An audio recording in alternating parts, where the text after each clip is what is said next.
Social media centre Sindh ते एहतजाज कंदे सैयद शाहिद हुसैन शाह दाईंदे ॿुधायो आहे त मोटरसाइकिल वठण जे लाइ दिगड़ी शहर वञी रहियो हुयसि त सुरारीअ ते मोटरसाइकिल मुंहिंजे पोयां लॻो, जिन मूंखे झले चयो त असां पुलिस जा ऑफिसर आहियूं।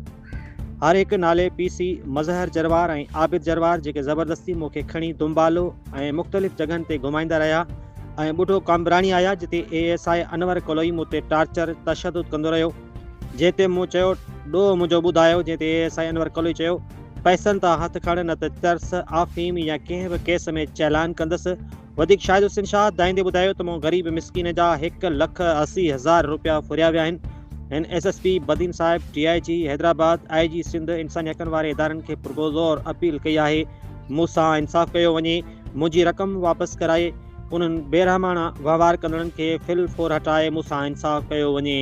रिपोर्ट करे रहियो आहे अली गुलाम खोसो, मरकज़ी media coordinator, team human rights Pakistan, social media centre Sindh, ॾेई शहर।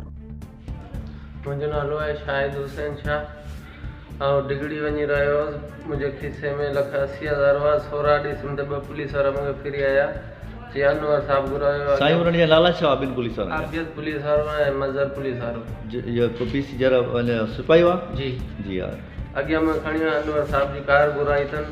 उन में अनवर केरु ASI? हा ASI आहे जी।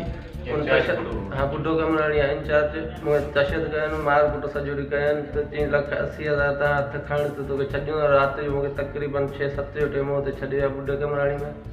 मुंहिंजी अपील आहे SP साहिब खे, DSP खे इंसाफ़ कयो वञे, IG साहिब खे